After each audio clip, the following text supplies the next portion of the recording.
नमस्कार दर्शक बंधु आपण को आम चैनल को स्वागत। आज कार्यक्रमटी समस्त वृष राशि व्यक्ति विशेषों बहुत अधिक गुरुत्वपूर्ण रही कारण यह कार्यक्रम आम आलोचना करवा गुरुंकर यही जो मार्गशीर पूर्णिमा बा पंडु पूर्णिमा दिन गोचर विषय राशि परिवर्तन विषय माने आपणकर धनर भाव को गुरुंकर गोचर विषय ता सहित 7 तारीख दिन मंगल आपणकर अष्टम गृह को गोचर करिसंती एवं जो गृह को कुंडलीर शुभ बोली मना जाएनी। देखंतु दर्शक बंधु कुंडलीर षष्ठ अष्टम एवं द्वादश गृह को शुभ बोली मना जाए नहीं। तेणुक मंगलंकर आपणक अष्टम गृह को गोचर हेबाटा आपणक जीवन में शुभ प्रभाव पकाइब ना अशुभ प्रभाव पकाइब एही वीडियो रे विस्तृत भाव में आलोचना करिबा। सेतिपई आपणकर जदि वृष राशि होइथाए तेबे आम सह वीडियोर शेष पर्यंत जोड़ी होई रुहंतु एवं आपणकर व्यस्त बहुल समय मध्यरु मात्र 10 मिनिट समय आपण निज पाई दियंतु एवं जानंतु एही डिसेंबर मास 8 तारीख ठारू कौन कौन घटिबा पाई जाउछि एवं ता सहित जानिबे आपणकर अशुभत्व को दूर करिबा पाई किछटा सहज एवं चमत्कारी उपाय जहाँ आपणकर आगामी दिनर शुभाशुभ फल को द्विगुणित करिबारे साहाय्य करिबो। किंतु वीडियोटी आरंभ करने पूर्वरु जदि आपणकर भी वृष राशि होइथाए एवं आपण भी ईश्वर को आंतरिक भक्ति एवं विश्वास करती तेबे वीडियोटी को लाइक करंतु। कमेंट बॉक्स रे जय जगन्नाथ जय माँ लक्ष्मी अवश्य लिखि दियंतु। ता सहित आम सह जोगाजोग करबा पई वीडियोर मध्य भाग रे एक व्हाट्सएप नंबर टी दिया जाइछि जो नंबर साहाय्य आपण आम सह जोगाजोग करी निजर नूतन कुंडली प्रस्तुत करि परिबे कुंडली विश्लेषण कराई परिबे किंबा आपणकर चाकरी विवाह व्यवसाय प्रेम संपर्क शिक्षा स्वास्थ्य को नहीं किछि समस्या रहिछि ताहार सहजरे एवं स्वल्प मूल्य रे समाधान करि परिबे। सेतिपई आपण आम सह वीडियोर शेष पर्यंत जोड़ी होई रुहंतु एवं व्हाट्सएप नंबर माध्यम रे आम सह जोगाजोग करंतु। एबे आसंतु सर्वप्रथम जानिबा एही 8 तारीख ठारू माने सोमवार ठारू आपणक जीवन रे कोन परिवर्तन हेबो कारण रविवार दिन माने 7 तारीख दिन मंगल आसीचंती आपणकर अष्टम भाव को। देखंतु कुंडलीर अष्टम भाव को गुप्त ज्ञान गुप्त धन मृत्युतुल्य कष्टर गृह पीड़ार गृह एवं मृत्युर गृह बोली मध्य कुहा जाय थाए। तेणुकरी एही गृह रे जेकोसी शुभ ग्रह विराजमान हेले मध्य आपणको अशुभ फल प्रदान करिथांती। तेबे सर्वप्रथम जानिबा आपणको कर्म क्षेत्र किभଳି रहिबो। देखंतु कर्मर गृह रे राहु विराजमान होइछंती एवं आगामी मासटी मध्य आपणकर एही दशम गृह रे विराजमान रहिबे जेउ कारणरू आपणकर चालाक चतुर बुद्धिमान हेबा सहित आपण सब कार्यर सहज उपाय समाधान करिदेबे एवं ता सहित आपण किभଳି आपणको कार्य क्षेत्र रे मान सम्मान वृद्धि करिवे निजर पोस्ट रे परिवर्तन करिवे उच्च स्तर को उन्नति करिवे सेही सब क्षेत्र रे आपण निश्चित भाव रे परिवर्तन देखिबे। एवं देखंतु जदि आपणको कुंडली रे राहु भलो अछंती तेबे आपणको आकाश छुआ सफलता प्राप्ति हेबो आपण जहा चाहिबे ताहा आपण प्राप्त करि परिबे। आपणको कर्म क्षेत्र रे आपणको जहा भी अभिलाष रहिछि जहा भी मनस्कामना रहिछि ताहा मध्ये आपण पूर्ण करि परिबे। एवं देखंतु जदि आपणको कर्म क्षेत्र रे केही शत्रु बढ़िथिले आपणको पछपटे आपणको विरुद्ध रे राजनीति करुथिले आपणको पई गात खोलुथिले किंतु मने रखंतु से माने आपणकर कोनोसी भी क्षति पहुंचाई पारिबे नाही।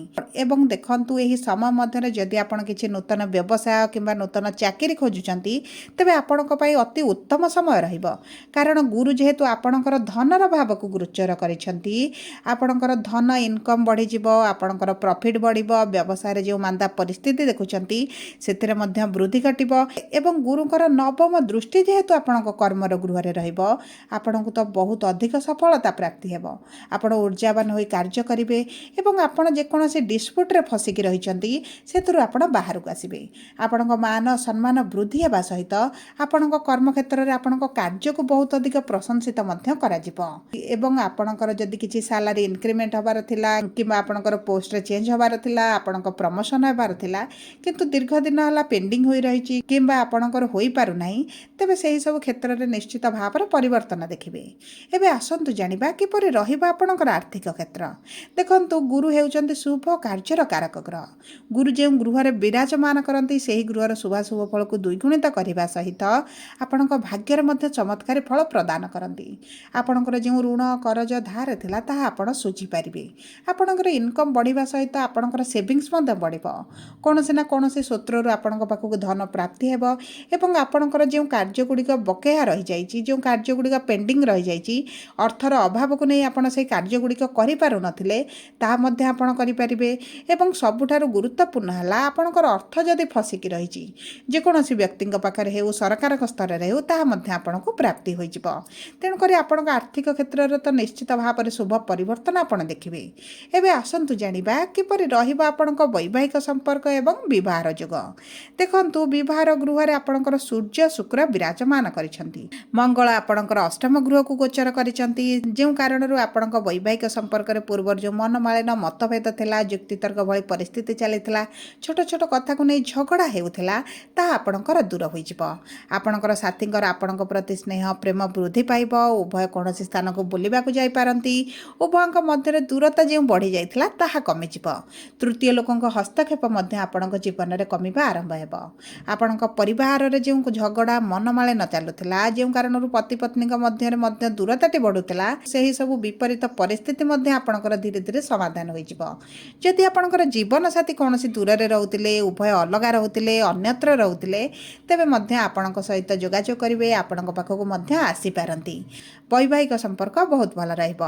विशेष भाव में 16 डिसेम्बर परठारु बहुत अधिक भल रहिबो। जदि आपणक साथींक स्वास्थ्य रे किछि समस्या थिला ताहा मध्य धीरे धीरे कमिबा आरंभ हेबो। एवं देखंतु सूर्य जेतेबेले आपणकर 16 डिसेम्बर अष्टम गृह को गोचर करिवे सेही समय आपणक स्वास्थ्य रे मध्य टिके समस्या देखा देई पारे। एवं देखंतु जो माने विवाहर योजना रे रहिथिले, विवाह होई पारु नथिला, तेबे विवाह पई आपणकर बहुत भल शुभ योग मध्य बनुछि। कारण आपणकर राशिर स्वामी आपणकर सप्तम गृह रे विवाहर गृह रे विराजमान होइछंती। तेणु करी विवाह को नहीं जेकोसी समस्या आपणकर रहिछि ताहा दूर होई जिवो। आपण जदि प्रेम विवाह करबा पई चाहुथिले सेति पई तो बहुत अधिक भल समय रहिछि। कारण बुध आपणकर विवाहर गृह को गोचर करिछंती एवं बुध हेउछंती प्रेमर गृहर स्वामी।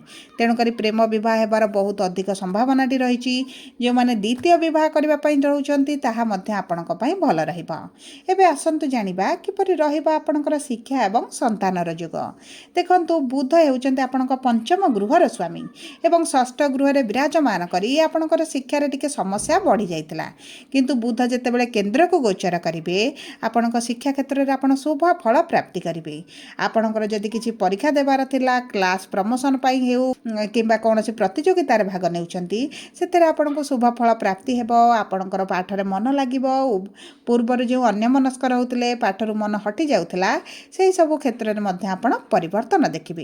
एवं जो दंपति मानकर संतान प्राप्ति रे विलंब हेउछि, जेते पूजा पाठ विधि एवं मेडिकल ट्रीटमेंट नेबा पर मध्य आपणकर होई पारु नथिला, सेही सब क्षेत्र में मध्य आपणकर परिवर्तन आसीबो। आपणकर संतान हेबार बहुत भल समय रहिछि एवं एही समय मध्य जदि आपण मेडिकल ट्रीटमेंट नियंती तेबे आपणकर निश्चित भाव में संतान प्राप्ति होई जिवो। एबे आसंतु जानिबा किपरि रहिबा आपणकर स्वास्थ्य। देखंतु स्वास्थ्य आपणक कुंडलीर प्रथम गृहरु जना पड़े एवं प्रथम गृहर स्वामी माने आपणक राशिर स्वामी हेउचंती शुक्र, जे आपणकर सप्तम गृह रे विराजमान करी सप्तम दृष्टि आपणकर प्रथम गृह को देउचंती, जे कारणरू आपणकर रोग प्रतिरोधक शक्ति रे वृद्धि घटिबो। किंतु मंगल जेहेतु अष्टम गृह को गोचर करिसंती, बीपी डायबिटीज कोलेस्ट्रॉल भली समस्या आपणकर देखा देई पारे। तेणु करी आपणक स्वास्थ्य रे बहुत अधिक दायित्व नेबे एवं गुरु जेहेतु द्वितीय गृह रे रहिबे आपणकर थंडा ज्वर खास सर्दी भली छोट छोट समस्या देखा देई पारे। सेति प्रति आपणकर बाहर खाद्य ठारू दूरे रुहंतु एवं निज स्वास्थ्यर बहुत अधिक जत्न नियंतु। सबु परे शुभाशुभ फल को वृद्धि करबा पई आपण प्रतिदिन शुक्रंकर बीज मंत्र 108 थर पाठ करंतु, गुरुंकर बीज मंत्र पाठ करंतु, धन धान्य वृद्धि घटिबो। ता सहित लक्ष्मी पाखरे प्रातः समय संध्या समय शुद्ध घीर दीप जालंतु, जहा फल रे आपणकर व्यवसाय रे हो चाकरी क्षेत्र रे जो मांदा परिस्थिति रहिछि सेतिरे धीरे धीरे उन्नति हेबो। प्रातः समय सूर्य को जल अर्पण करंतु, आपणक मान सम्मान वृद्धि घटिबो। सबु परि जदि आपणकर वृष राशि होइथाय वीडियोटी किभଳି लागिला कमेंट बॉक्स रे लिखि जणांतु। जदि आपणक प्रिय जनकर वृष ବୃଷ ରାଶି ହୋଇଥାଏ ଭିଡ଼ିଓଟି ତାଙ୍କ ସହ ସେୟାର କରନ୍ତୁ। ଯଦି ପ୍ରଥମ ଥର ଆମ ଚ୍ୟାନେଲକୁ ଆସିଛନ୍ତି ଚ୍ୟାନେଲଟିକୁ ସବସ୍କ୍ରାଇବ୍ କରନ୍ତୁ।